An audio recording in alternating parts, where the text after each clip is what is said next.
How to use a Vanilla Visa gift card on Google Play. First, activate your Vanilla Visa gift card.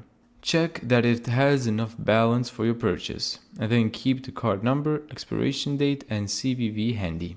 Then open up Google Play, as you can see here. Then tap on your profile picture in the top right. Then select Payments and Subscriptions right here.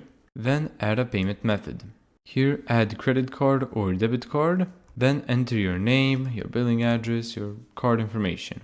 And then after you save the card, now simply just download whatever game you want.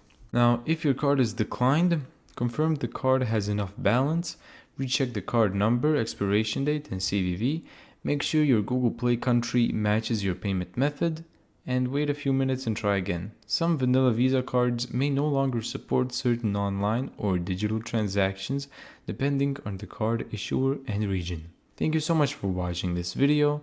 If you found this tutorial helpful, make sure to give it a thumbs up and subscribe. And as always, see you in the next video.